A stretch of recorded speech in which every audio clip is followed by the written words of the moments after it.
Hey everybody, this is DayTraderRockStar, and this is the beginning of the HPS watch list video. But I want to start off on a different note today, because the market here has gapped down quite a bit this morning for a Friday, and we want to make money in the markets, and sometimes you don't know why the market's gapping down. We have big events coming into next week. We have the possible Fed rate increase, the hike that's been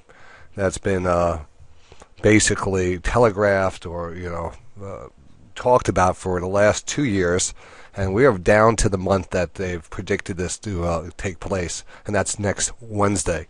So the market here might be a little skittish going into that, but there's also news coming out of Europe, out of Asia and stuff that makes these things go. But we want to make money each and every day.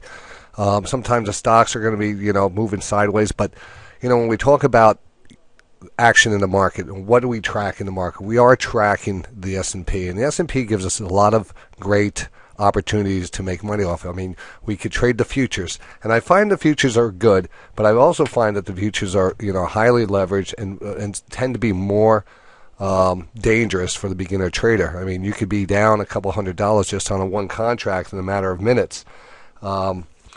It's the game you want to play, and I want to show you a game here. Not really a game, but I want to show you a method that I would like to, kind of get people into a little bit more on the site, because I think it's a much safer way of trading the S&P. Now, the S&P we're going to call our benchmark market, the benchmark that we're going to be following. I mean, you could use this strategy on the NASDAQ, you can use it on the Dow, you could use it on oil, crude future, anything. You could use this on anything, but because of the liquidity, with the SPY, we're going to be concentrating on the SPY. And the SPY, the SPY, is the tracker of the S&P 500. It's the ETF that tracks the S&P.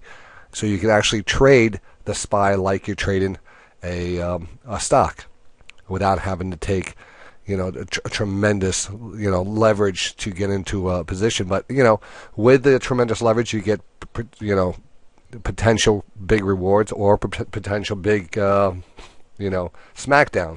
or losses. So the methodology is there, and it's important to let these trades come to you. And when we see these trades set up, and we can see there's a couple interesting patterns, and the reason I want to pay attention to this type of pattern, it's my number one pattern I pay attention. So if we start to see it play out in the market and happen around the 950 area, this is one of my best setups that we concentrate on in the show. So we have a nice little falling wedge, and a falling wedge, waiting for that pattern to kind of set up. We can see what a falling wedge is. We get down to a time frame here. It's a 950. We get a little reversal candle.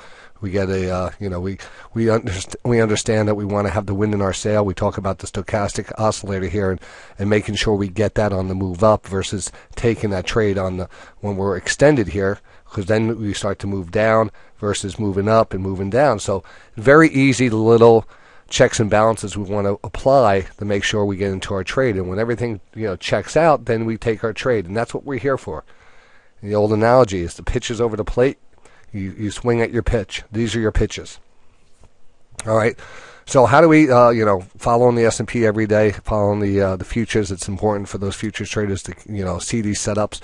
But what we could do is just also see that the same exact setup we're seeing here on the futures is showing up on the SPY. Now, I didn't show you the downward channel here on the SPY. I'll show it to you in a second. Now, the SPY, remember, the futures, the overall futures, the E-mini future contract here trades overnight. So we had this little kind of a nice little wedge pattern starting to play out here. Now, if we bring up the SPY, we'll just copy over that wedge pattern, the same wedge pattern we're seeing right here. I'm going to mark it off on the SPY. I mean, this tracks the S&P futures. So the SPY is tracking the index, and you can see the identical pattern. So now we have the SPY. So now we were trading with something that we could actually get in and get out and trade based off the patterns, based off the HPS methodology. And the HPS methodologies comprises of just a criteria that we want to get in and get out of trades. And one of them is pattern recognition. The other one is having the stochastics or buy signals line up. We also have divergences, and we also have our own little indicators that help us along, be it triple stochastic flag setups, things like that. That's all outlined for you on the HPS, in the HPS area of the site. I do trades on them all the time. The education is constantly going on daily at Day Trading Radio about this, so everyone is up to date on this. We have the SPY here. Now, you can see the SPY is still pretty good. A lot of people are not going to say, well, the SPY is trading at $200. I'm not going to get into that, Johnny. I don't have that cash. What do you expect me to do? I'm just starting off. Well, all right. Well, we have a high probability setups. We want to be able to take advantage of this. You could do it with the you could do it with the options here. We could do it with the SPY, just straight up buying the SPY as a stock, an ETF, going long. And you can see it's not a bad move, 208 to 203.80. It's a nice buck move right there. But again, not exactly what we want. We want something a little bit easier to get into and get out of and take, maybe, I want to show it to you right now. So what we've been focused on a lot is just trading the SPY calls and puts. The puts to the downside, the SPYs to the upside. Nothing too complicated, nothing too exotic. We're not looking at straddles or condors or butterflies or anything like that. We're looking at taking advantage of a setup, trading it, and getting out of it. All right? And watch the returns you get on this. So here we have the SPY. Here we have the ES. You can see that. Now what we're going to do is we're going to look at, and again, this is going to be based off of trading. We're going to say intraday scalps to 1 to 2 day trades, possibly 3 days. But you should be able to get some decent returns off of this technique. And what we're going to do is we're going to bring up the underlying options. All right, the underlying options. I want to show you that right now. Now, before I show you the next thing, I just want to also point out that once this wedge pattern broke out, we know from our methodology that a wedge pattern here has a measured move. Our first measured move is that we take that lower trend line of a falling wedge, we make a parallel line, and we drag it to the top pivot area. And I want to show you that right there. And typically we look at that as our first target area, and you can see we actually moved up towards that level, which corresponded with the what we call a support 1 pivot.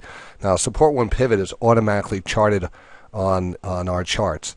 It's just something that's it's calculated from previous days' high, low, opening and closing prices, and it's automatically plotted there. So it's great to have that line up, and you see that parallel line here, just based off of this 1 pivot here. Just a little pivot right up here represents how the strategy is going to work. So you have that 1 pivot, you have the your wedge pattern pivot 2 and 3, which gives us a 1, 2, 3 pattern, and this you make the parallel line, that gives you a 4, and that's your wedge pattern measured move. And again, 1 minute time frames are just that. They're based off of very short term. This is nothing that you can't expect to move back down and move back up, but we're showing you the short term move so you can take advantage of it.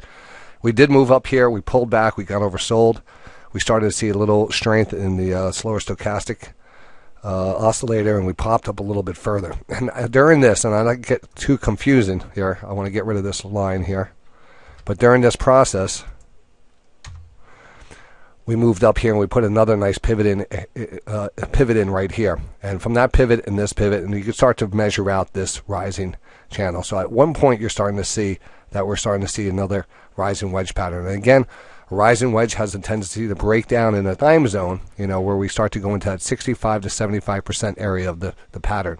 So as this continues to push out to 100% of the pattern, as you get, half of that would be 50%, 60%, 75%, 100%.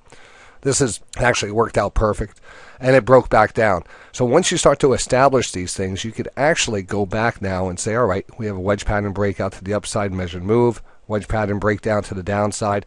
We don't even know if we have a measured move. And measured moves are just first targets. I like to use measured moves as first targets. We moved down here, it chopped around a little bit further, came down almost a double bottom, and then pushed back up. This, a measured move line, is not set in stone. It's just a guide point. If you want to take profits into that and get away from that chop, the bigger time frames are going to play out to give you a better, feel, and if you want to keep the trade on or where this thing might be going. But as we know, and what you're going to see a little bit later on, that I'm paying attention to everything. The 5-minute chart, the 60-minute time frame, the daily time frame are starting to set up for next week. So we'll talk more about that later. So all right, so how do you profit from a wedge pattern here? How do you profit from this wedge pattern here? Once you start to establish that underlying wedge, you see that little pop up here, you can start to see the rotation, the overbought, and overbought. So you have a triple stochastic wedge pattern. The weight, the market's blood red today, so you have that downward pressure. This is where you would take that trade. Typically, when you look at the, if you look at the show and watch the show, when we talk about buys and sells, we typically outline our sell signals with a square. So if you happen to go to the show and see the, and you're watching it, you're going to see a square, and that represents a sell signal or short zone versus a circle. So this actually should be a square up here, but I'm just showing you the pivots before. Sometimes it gets a little confusing, but basically that's what we want, and then we sold off here. So now the next part of the puzzle, let's go to it. Let's take a look at how we pick our calls and puts. All right, so we're going to take a look at my options chain here.